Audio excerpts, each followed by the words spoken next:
sebab Ia baik, bahwasanya untuk selamanya kasih setianya, kasih setianya. Na na na na na na na na na na na na na na na.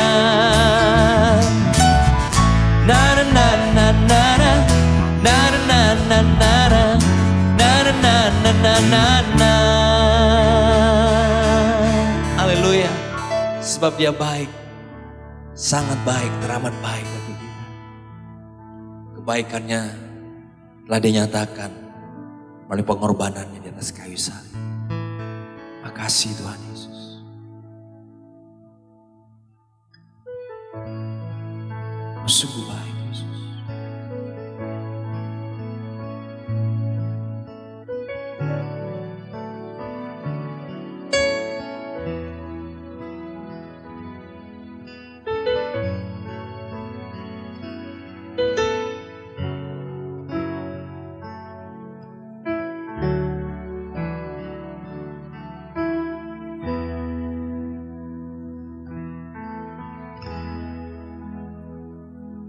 Ada tempat yang mulia, anugerah-Mu tercurah. Kau berikan hidup-Mu sebagai ganti dosaku.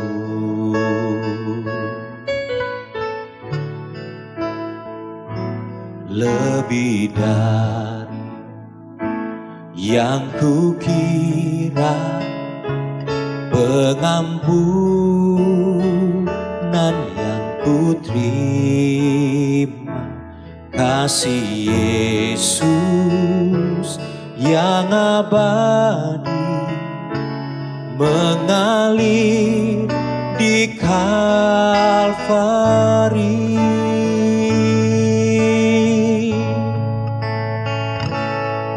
Oleh karena salib-Mu, seluruh hidupku milik-Mu, Tuhan. Darah-Mu sucikanku, kuasa salib-Mu pulihkanku.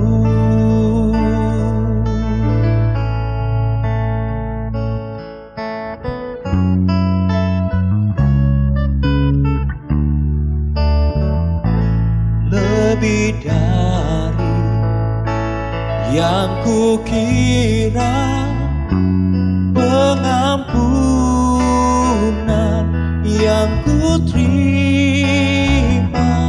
kasih Yesus yang abadi mengalir di Kalvari.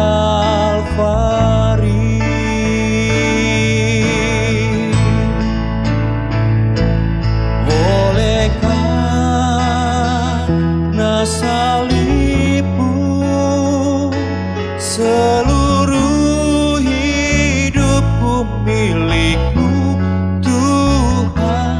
Darah-Mu sucikanku, kuasa salib-Mu pulihkanku.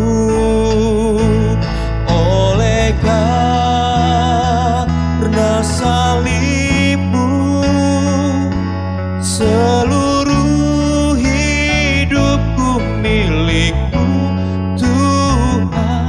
Darah-Mu sucikanku, kuasa salib-Mu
katakan lagi.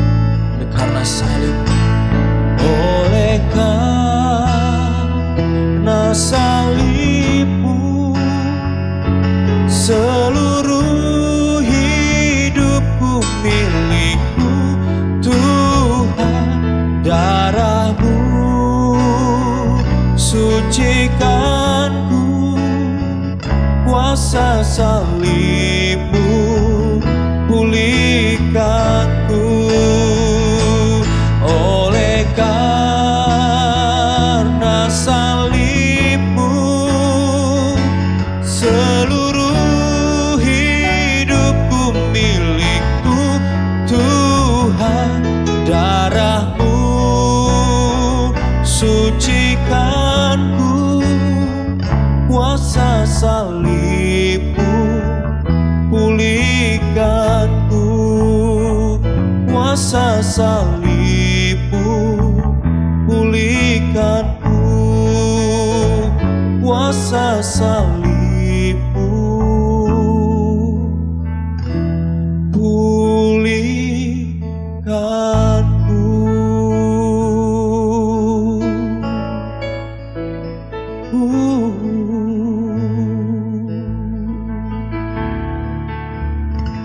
Mari kita bersyukur pada Tuhan. Terima kasih Tuhan.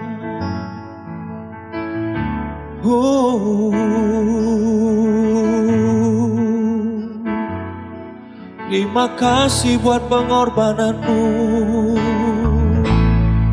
Haleluya. Kami bersyukur Tuhan. Kami bersyukur Tuhan buat salibmu, buat pengorbananmu.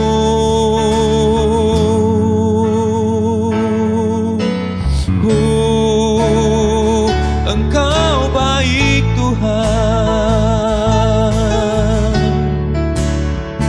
Kami bersyukur ya Aba, ya Bapa. Kami memandang kepada salib, kami memandang kepada pengorbanan-Mu. Betapa Engkau baik, Engkau rela mati bagi kami, menebus segala dosa dan pelanggaran kami, menyucikan kami. Terima kasih Tuhan, terima kasih Yesus, terima kasih ya Bapa. Terima kasih. Kasih-Mu sungguh besar. Anugerah-Mu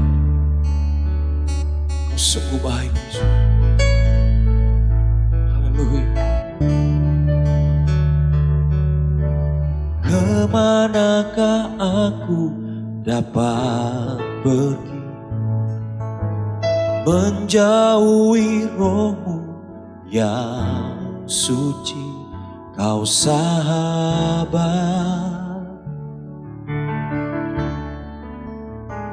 dan Kau dekat,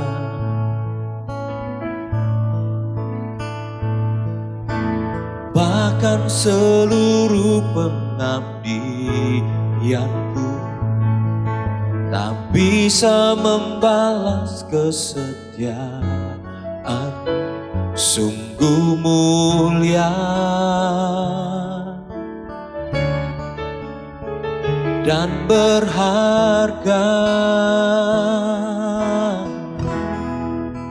sungguh besar pengorbanan-Mu bagiku, terlalu dalam untuk dimengerti. Sungguh besar, sungguh indah yang Kau pikirkan tentangku, tak terselami bagiku.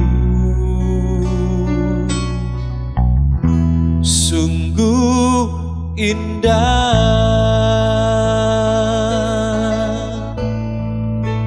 Manakah aku dapat pergi? Kemanakah aku dapat pergi? Menjauhi rohmu yang suci, kau sahabat, dan kau dekat.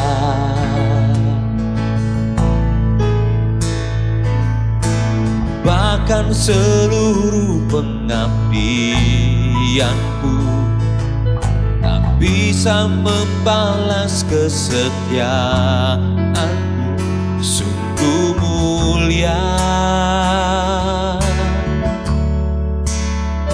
dan berharga.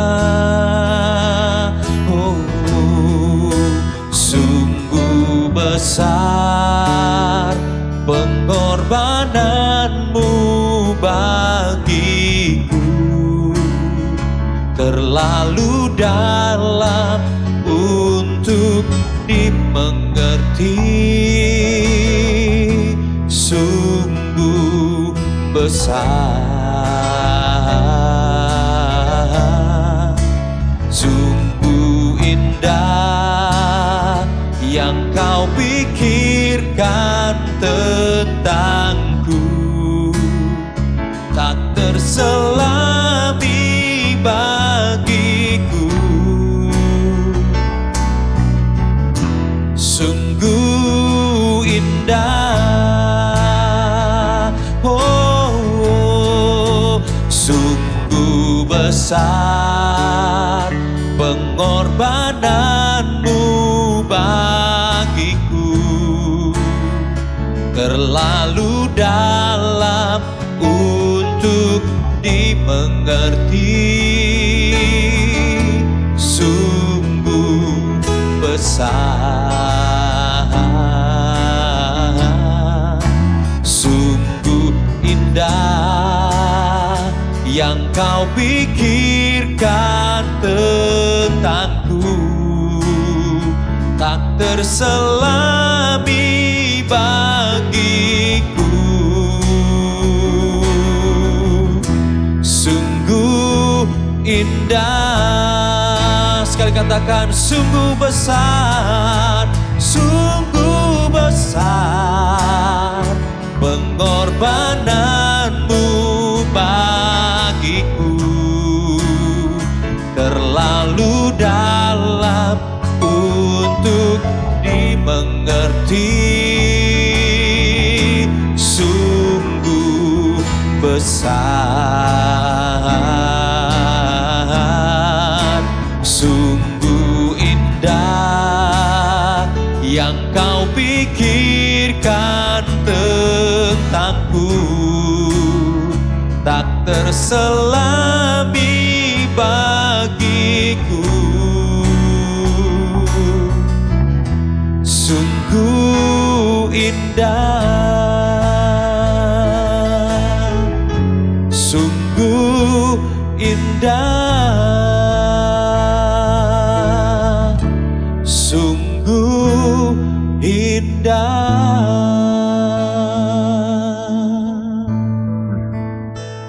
Sungguh besar kasih-Mu, sungguh dalam kasih-Mu. Terima kasih Tuhan. Kami mengucap syukur buat hari ini. Kiranya Tuhan yang memberkati bangsa dan kota kami. Tuhan yang terus memulihkan keadaan bangsa dan kota kami dari efek pandemi COVID yang sedang terjadi hari-hari ini. Kami percaya Allah kami yang akan menyelesaikannya bagi kami. Kami percaya kuasa-Mu terlebih besar dari apapun juga. Kau juga yang akan memberkati gereja-Mu, umat-Mu dimanapun berada. Kalau ada yang sakit terpapar, Tuhan sembuhkan, pulihkan di dalam nama Yesus. Dan kami percaya Engkau juga yang sanggup menjagai, menyertai setiap umat-Mu hari-hari ini. Dan kami percaya juga Tuhan yang sanggup memberkati umat-Mu melewati masa-masa krisis, masa-masa sulit. Kami percaya tangan Tuhan yang memegang setiap anak-anak-Mu di tempat ini. Terima kasih Roh Kudus, terima kasih buat hari ini. Kami akan masuk dalam kebenaran firman-Mu dan akan juga Masuk dalam perjamuan kudus, kiranya Engkau yang memberkati, Engkau mengurapi, Engkau yang menyatakan isi hatimu juga bagi hamba-Mu yang menyampaikan firman Bapa. Terima kasih Roh Kudus. Kami mengucap syukur di dalam nama Yesus kami berdoa. Haleluya. Amin. Shalom jemaat yang terkasih, puji Tuhan kita berjumpa kembali dalam ibadah online di awal bulan Maret ini. Saya berdoa kita semua dalam keadaan baik ya, sekalipun hari-hari ini sedang marak penularan COVID Omicron. Ya, mari kita terus menjaga kesehatan kita. Pada kesempatan ini saya ingin menyampaikan firman Tuhan dengan judul Finding the King, ya, mencari sang raja. Ya, puji Tuhan, Bapak Ibu Saudara, ini adalah sebuah firman Tuhan yang saya percaya akan memberkati kita. Nah, kita akan melihat dari firman Tuhan Mazmur 27 ayat 8, sebuah Mazmur Daud, sebuah perintah yang indah yang diterima oleh Daud dan dilakukan dengan sepenuh hati sepanjang hidupnya. Dan inilah yang mengubah kehidupan Daud menjadi seorang yang sangat luar biasa. Saya akan bacakan Mazmur 27 ayat 8. Hatiku mengikuti firman-Mu, carilah wajah-Ku, maka wajah-Mu ku cari ya Tuhan. Sekali lagi, hatiku mengikuti firman-Mu, carilah wajah-Ku, maka wajah-Mu ku cari ya Tuhan. Haleluya.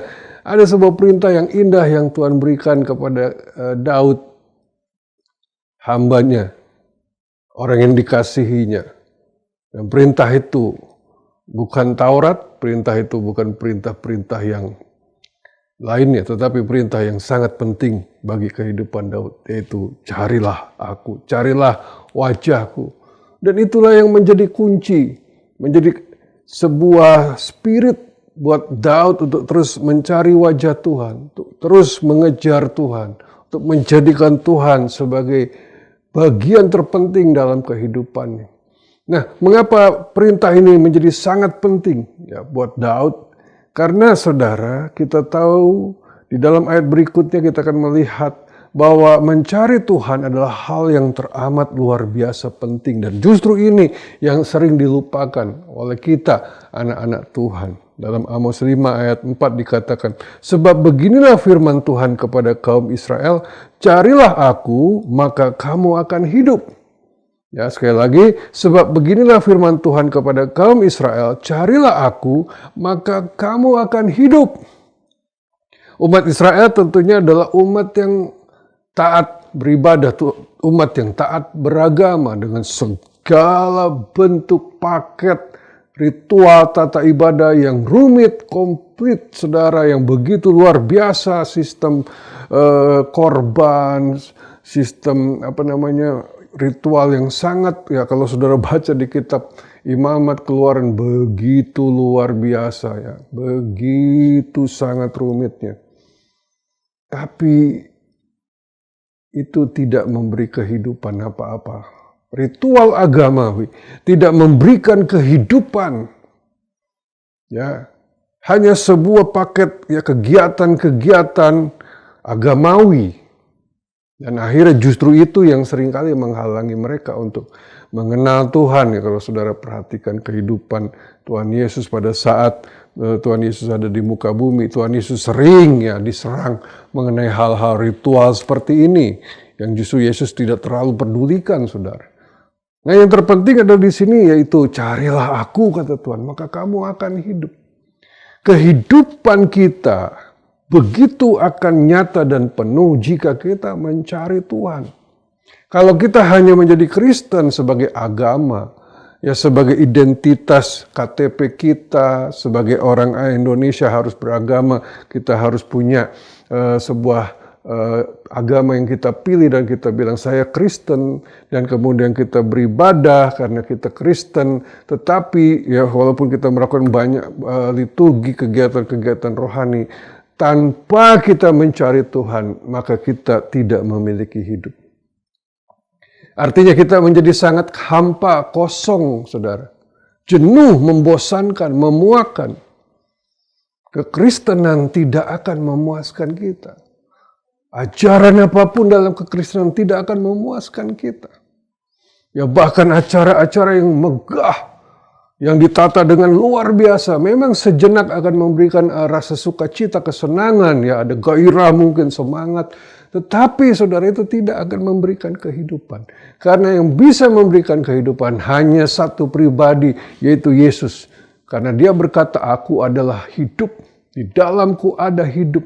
Jadi jelas barang siapa mencari dia, menemukan dia akan mendapatkan kehidupan. Inilah perintah yang diberikan. Dan Daud mencari dengan segenap hati, saudara. Nah, seperti yang pernah saya sampaikan dalam beberapa minggu yang lalu, bahwa kita membutuhkan Tuhan. Karena kita hampa kosong. Saya gambarkan di sini, saya ulang sedikit. Yaitu adalah perjumpaan antara kepenuhan Allah dengan kekosongan kita manusia. Kita kosong, hampa. Makanya saudara nggak heran kita seringkali jenuh, kita seringkali bosan, kita seringkali boring dalam kehidupan. Kenapa? Karena memang kita diciptakan untuk Tuhan. Ada kekosongan yang tidak bisa diisi oleh apapun, termasuk uang, hobi, pekerjaan, atau kesenangan apapun, ya main ke luar negeri, ya mungkin menghabiskan waktu di tempat-tempat terbaik di dunia. Saudara tetap tidak akan dipuaskan. Kenapa? Karena kekosongan itu hanya bisa diisi oleh Tuhan. Nah, kepenuhan Allah harus bertemu seperti saya gambarkan di sini. Yang pertama kosong, kemudian bertemu dengan kepenuhan Allah. Maka kepenuhan Allah menjadi kepenuhan kita. Ketika kita mencari, mengejar Tuhan. Kekosongan kita sedang mencari kepenuhan itu, saudara. Dan pada saat terjadi pertemuan, saudara, maka kita akan puas, kita akan hidup, kita akan seperti diisi penuh. Sehingga kekristenan tidak menjadi boring dan membosankan. Paket ritual, agamawi, kegiatan-kegiatan kerohanian tidak akan memberi kepuasan apapun. Karena itu kalau kita melihat di daerah barat sana khususnya, gereja-gereja sudah ditinggalkan. Karena tidak memberikan apapun dalam hidup mereka. Tidak memberikan dampak apapun dalam kehidupan mereka. Mereka sudah jenuh muak. Sekalipun gedung-gedungnya termegah di dunia, termahal di dunia. Besar-besar, puluhan ribu kapasitas. Ya, saya diberi kesempatan pernah mengunjungi beberapa gereja yang sangat indah ya, di Eropa. Tetapi saudara, mereka tidak anggap itu lagi tempat ibadah, hanya sekedar museum. Kosong, kalaupun ada ibadah hanya beberapa orang. Padahal tempatnya begitu luas, kapasitas ribuan. Di sini kita bisa melihat, saudara, bahwa agama tidak bisa memuaskan. Hanya Tuhan, Yesus Kristus. Jika engkau cari dengan segenap hatimu, akan memberikan kepenuhan, akan memberikan kepuasan sejati. Nah, saudara, dikatakan dalam Yeremia 29 ayat 13, apabila kamu mencari aku, kamu akan menemukan aku. Apabila kamu menanyakan aku dengan segenap hati. Apa sih hidup kita ini? Apa hal terpenting dalam hidup ini? Firman Tuhan katakan tadi, carilah aku. Dan apabila kamu mencari aku, kata Tuhan, kamu mencari aku dengan segenap hati, kamu akan menemukan aku. Tuhan senang dicari. Karena itu, dia seperti seorang yang menyembunyikan diri. Tidak mudah untuk menemukan dia. Ada sebuah usaha, ada sebuah passion di hati kita. Jadi hidup kita ini adalah sebuah journey, pencarian akan Tuhan. Ya, tentunya kita harus bekerja. Oh, saya sangat dukung, saya sangat dorong. Ayo bekerja dengan rajin, ya, untuk mencukupkan kebutuhan. Bahkan kalau bisa kita berkelimpahan sehingga jadi berkat buat banyak orang, buat pekerjaan Tuhan, buat segala hal yang baik yang Tuhan izinkan. Tetapi itu bukan sesuatu pencarian yang paling utama. Yang paling utama adalah carilah Tuhan, maka engkau akan hidup. Sebuah energi yang berbeda ketika kita menemukan Tuhan. Jadi ini sebuah journey yang harus kita lalui, harus kita lakukan seumur hidup kita. Terus kejar, terus cari. Sekarang banyak orang berpikir ya, ini yang sering kali menjadi pola pikir orang Kristen. Bahwa kita sudah terima Yesus, sudah terima hidup kekal, ya tiket ke surga, jadi ya udah tinggal nunggu nanti aja dipanggil Tuhan. Yang sekarang ya udah saya sibuk aja, yang sekarang ya saya udah aja nunggu, dalam tanda kutip sambil nunggu. Satu kali dipanggil Tuhan ya saya bekerja, saya menikah, saya punya anak, nanti dipanggil ya udah selesai. Saudara, nggak sederhana itu. Hidup kekal diberikan dengan satu tujuan yang sangat indah. Mari kita akan baca Yohanes 17 ayat 3. Dikatakan begini, inilah hidup yang kekal, yaitu bahwa mereka mengenal Engkau satu-satunya Allah yang benar dan mengenal Yesus Kristus yang telah Engkau utus. Wah, ternyata saudara, hidup kekal diberikan supaya kita mencari Dia. Supaya apa mencari Dia? Menemukan Dia dan mengenal Dia, belajar mengerti pribadinya, belajar mengenal pribadinya, belajar mengasihi Dia, menikmati Dia. Itu baru hidup kekal. Selama kita masih menunggu ya kembali ke rumah Bapa, itu bukan berarti kita tidak melakukan sesuatu ya atau sekedar cuma ibadah biasa, bukan. Apalagi hari-hari ini sulit untuk kita beribadah berkumpul seperti dulu, saudara. Ya banyak orang bahkan nggak menikmati katanya kalau ibadah cuma online. Saudara, saya mau katakan pengejaran kita akan Tuhan. Itu yang menjadi esensinya. Itu menjadi utama. Kenapa segala sesuatu menjadi boring? Bahkan dalam ibadah kita pun menjadi boring. Karena hati kita sudah tidak lagi mengenal atau tidak lagi mencari Dia. Itu kuncinya. Ketika kita mencari Dia, berjumpa dengan Dia, dan kita belajar mengenal dan mengasihi Dia, hidup akan sangat berbeda, saudara. Saya seringkali mengalami kejenuhan, ya. Saya seringkali mengalami stagnasi, saya seringkali mengalami boring luar biasa, padahal saya seorang pelayan Tuhan. Kenapa? Ketika kita tidak lagi mencari Dia.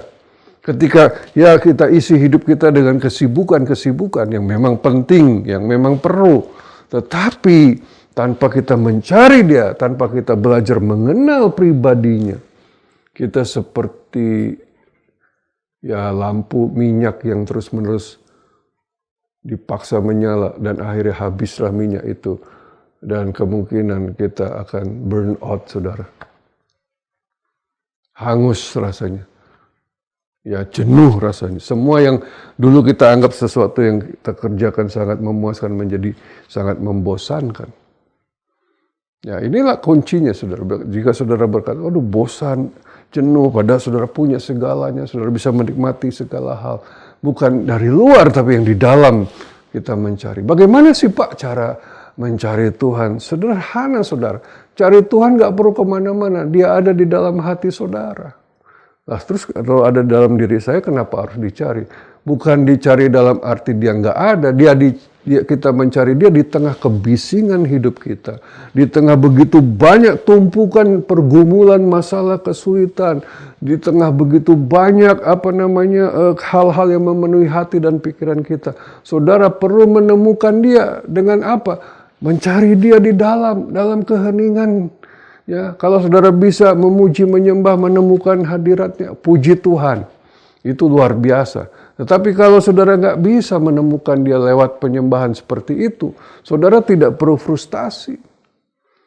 Ya, karena Alkitab bilang, diamlah dan kenallah, ketahuilah aku adalah Tuhan. Ternyata di dalam keheningan kita memberi waktu ke dalam diri kita untuk mengamati ke dalam, meneropong ke dalam hati. Jadi setiap kita doa, jangan cuma meminta, kita beri waktu pada diri kita untuk tenggelam di dalam diri kita, mencari Dia, mengamati Dia, meneropong ke dalam hati dengan kerinduan, dengan kasih yang besar. Nantikan Dia dengan kerinduan, dengan kasih, dengan hasrat yang besar. Maka satu kali saudara akan menemukan Dia. Saudara akan rasakan, apakah langsung dapat? Tidak, saudara. Itu butuh waktu, itu butuh perjuangan, butuh komitmen. Makanya saya selidiki, ya sedikit orang yang mau lakukan itu. Sedikit yang mau mengejar itu dan mendapatkannya. Banyakan orang mencari kepuasan dari luar. Tapi ini kuncinya, saudara. Mari menggali ke dalam. Dia ada di dalam kita. Ketika engkau bertemu, berjumpa dengan dia. Apalagi bisa engkau lakukan setiap waktu, dalam arti setiap hari, memberi waktu ya untuk mencari dia di dalam hati kita. Ketika kita menemukan dia, kita merasakan sari-sari kehidupan mengalir. Ada kesegaran yang baru, ada energi yang baru, pewahyuan yang baru, kesegaran rohani, jiwa, pikiran. Kita menjadi fresh, kita bahkan menjadi bisa mengalirkan kehidupan keluar, saudara. Jadi hidup kekal itu punya makna, bukan sekedar nanti pada saat kita mati dipanggil Tuhan. Tapi pada saat ini, pada saat engkau belajar untuk mencari dan mengenal dia. Mencari mengejar Yesus Kristus di dalam dirimu. Itulah hidup kekal. Dan hal ini sangat disukai oleh Tuhan. Kalau engkau ingin menyukakan hati Tuhan, engkau ingin berkenan. Ini hal yang paling disukai Tuhan. Mari kita lihat Yeremia 9 ayat 23 dan 24. Beginilah firman Tuhan, janganlah orang bijaksana bermegah karena kebijaksanaannya. Janganlah orang kuat bermegah karena kekuatannya. Janganlah orang kaya bermegah karena kekayaan. Kita bilang jangan sombong, jangan bermegah. Jangan bangga dengan semua hal, kekayaan, kekuatan, status, kebijaksanaan, kepintaran. Jangan. Kebanyakan hari-hari ini orang membanggakan itu. Kata Tuhan begini, kalau mau bermegah, ini yang harus engkau lakukan, yang harus kau kejar, yang harus kau banggakan. Ayat 24. Tetapi siapa yang mau bermegah, baiklah bermegah karena yang berikut. Bahwa ia memahami dan mengenal aku. Wah, Tuhan ingin kita bermegah dalam hal ini. Bukan hal lain. Bahwa engkau mengenal, memahami aku. Kenali aku. Pahami hatiku. Bahwa akulah Tuhan yang menunjukkan kasih setia, keadilan dan kebenaran di bumi. Mengenal dia sebagai Tuhan yang mengasihi kita. Yang adil, yang benar, yang benar-benar memiliki segala kualitas yang indah. Ada hanya di dalam Kristus Yesus. Dan dikatakan dalam kalimat terakhir, sungguh semuanya itu kusukai, demikianlah firman Tuhan. Kalau saudara ingin memberikan sesuatu yang disukai Tuhan, ini yang paling disukai Tuhan. Cari dia, kejar dia, kenali dia, kasihi dia. Wah, ini hal yang terbaik, terindah yang engkau bisa berikan kepada Tuhan. Jangan bangga bahkan kalau kita jemaatnya banyak. Ya, jangan bangga kalau Tuhan kita diberkati begitu berlimpah-limpah. Kata Tuhan, bukan itu yang membanggakan. Tapi kalau engkau mengenal aku, memahami aku, itu yang paling kusukai. Nah, akibatnya kalau kita lakukan itu, kita belajar mengenal pribadinya, belajar duduk diam bersama dia. Ya, kita hati ke hati, heart to heart bicara. Kita saling membuka diri, share kehidupan, share mungkin kesedihan kita, ya saling menceritakan isi hati kita dengan Tuhan. Maka kita menjadi sahabat, kita menjadi kekasih. Dan seorang kekasih, apalagi kekasih dari Tuhan, maka ada hal yang indah yang akan diberikan kepada orang-orang yang seperti itu. Tentunya kalau kita ya orang yang memiliki segala hal, kemudian kita punya istri yang sangat kita kasihi, maka apapun yang diinginkan istri kita akan kita berikan. Karena dia begitu mengasihi, dia begitu mengenal kita, dia begitu tulus mencintai kita. Nggak usah minta bahkan, kita akan berikan yang terbaik. Demikian juga Tuhan. 2 Tawarik 26 ayat 5 dikatakan begini, salah satu contohnya. Ia mencari Allah selama hidup Zakaria, yang mengajarnya supaya takut akan Allah. Dan selama ia mencari Tuhan, Allah membuat segala usahanya berhasil. Wow, ini contoh yang luar biasa, saudara. seorang raja yang diasuh oleh Zakaria mencari Allah selama hidupnya Zakaria. Dan ketika dia mencari Allah, maka apapun yang dikerjakan dibuat berhasil. Tuhan menjadi condong kepada dia. Tuhan menjadi mengutamakan dia, memberkati dia apapun yang dilakukannya. Tuhan buat semuanya sukses. Di dalam Mazmur 34 ayat 5 dikatakan, aku telah mencari Tuhan, lalu ia menjawab aku dan melepaskan aku dari segala kegentaranku. Nah ini menarik saudara. Kenapa? Di tengah ketakutan, kegelisahan, di tengah banyak masalah yang menimpa, kebanyakan orang termasuk saya selalu ingin mencari jawaban solusi. Wah ini saya ada masalah, wah masalah ekonomi, masalah keluarga, wah ini masalah kesehatan. Cara apa yang saya harus buat? Tanya sana, tanya sini, cari info, ya, cek di Google, mencari tahu gimana caranya, nonton di YouTube, cari tahu. Saudara, kebanyakan kita mencari solusi. Sehingga, ya mohon maaf, saya udah banyak seringkali kalau ada masalah, ya melihat kita, ya jemaat juga sering lakukan itu. Saya juga kadang ya seringkali mencari jawaban di tengah kesulitan yang besar. Yang saya dapatkan bukannya pertolongan, justru tambah takut karena dengar di luar lebih parah lagi. Ya ternyata ada hal-hal ini menakutkan ya, yang dialami orang lain lebih menakutkan, membuat kita semakin gentar. Jadi informasi yang kita dapat bukan memberi sejahtera.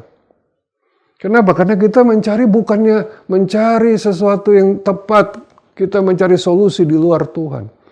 Tapi firman Tuhan katakan, aku telah mencari Tuhan, lalu ia menjawab aku dan melepaskan aku dari segala kegentaranku, dari segala ketakutanku. Cari Tuhan, bukan cari solusi. Karena ketika mencari Tuhan, dia menjawab kita, dan dia melepaskan kita dari segala pergumulan itu. Dan segala ketakutan kita sirna. Itu dampak indah dari mencari Tuhan. Karena itu kita harus melatih hal ini. Setiap waktu, bahkan sekalipun tidak ada masalah yang kita hadapi, kita cari Tuhan. Cari Tuhan. Makanya di kitab Mazmur 91 dikatakan, sungguh hatinya melekat kepadaku. Apabila ia berseru, aku akan menjawab dia. Aku akan menolong dia, menyelamatkan dia. Kalau kita mencari dia, melekat hati kita kepada Tuhan, Tuhan akan bersegera menolong. Tapi kebanyakan kita lebih cari di luar. Nah ini kunci yang harus kita lakukan. Dampak indah yang kita dapatkan luar biasa.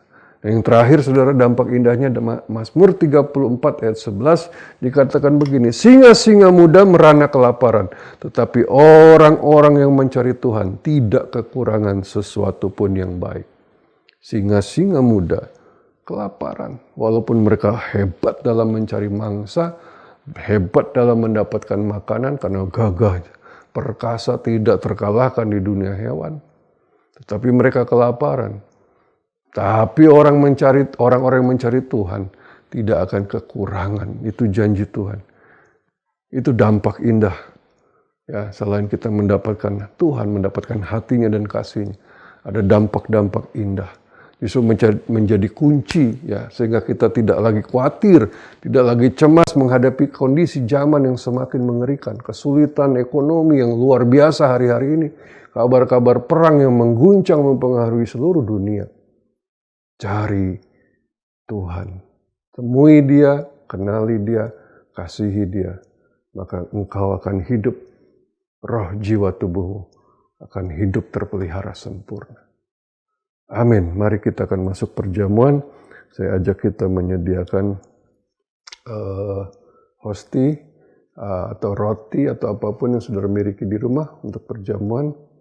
Kita akan berdoa. Bapa, terima kasih pada hari ini kami sudah mendengar firman-Mu untuk kami mencari Engkau. Inilah yang harusnya menjadi hal yang utama dalam kehidupan kami. Sekalipun kami diberi kesempatan untuk memiliki pekerjaan, kesibukan, pelayanan, tapi biar ini yang menjadi spirit kami, menjadi nyawa kami untuk mencari, mengejar mengenal Engkau. Terima kasih Tuhan, dan kami biarlah mendapatkan Engkau, pribadimu, kasih-Mu, isi hati-Mu, dan kami dipuaskan. Bahkan ada dampak-dampak lain juga Engkau berikan.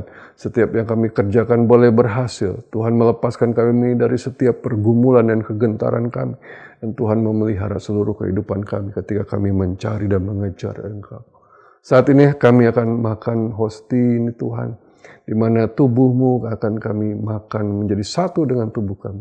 Tubuh-Mu yang terpecah belah.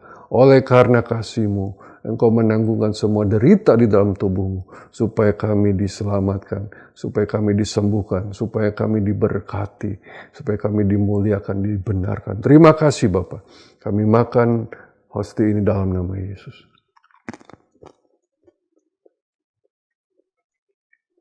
Mari siapkan anggur juga di tangan kanan saudara, angkat tinggi-tinggi. Terima kasih buat darah-Mu yang Kau curahkan, darah yang sangat berharga, darah yang suci, kudus, mulia, yang menghancurkan pekerjaan iblis, darah yang paling mahal, yang menebus kami dari segala dosa, dari segala pelanggaran dan hukuman. Darah itu pula yang menghancurkan segala dampak pekerjaan iblis dalam kehidupan kami.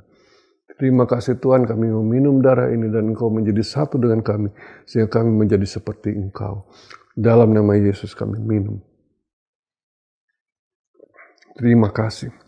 Kami mengucap syukur buat anugerah yang Engkau berikan. Mari saudara angkat tangan. Terima berkat dampak dari pengorbanan Yesus Kristus yang telah menyelesaikan segala pergumulan masalah kesulitan. Bahkan masalah dosa, kematian dan maut. Sudah ditangani Tuhan di kayu salib. Karena itu terimalah berkat berlimpah-limpah dari Allah Bapa, kasih sayang, kemurahan, rahmat dari Tuhan Yesus Kristus, penyertaan, urapan, kuasa, otoritas, pertolongan, penghiburan dan persekutuan yang indah dan manis bersama Roh Kudus, menyertai kehidupan kita sekalian, mulai hari ini sampai selamanya. Dalam nama Yesus yang percaya dan mengasihi Tuhan katakan, amin. Terima kasih saudara yang telah mengikuti ibadah online ini. Sampai berjumpa kembali dalam ibadah berikutnya. Tuhan Yesus memberkati kita semua.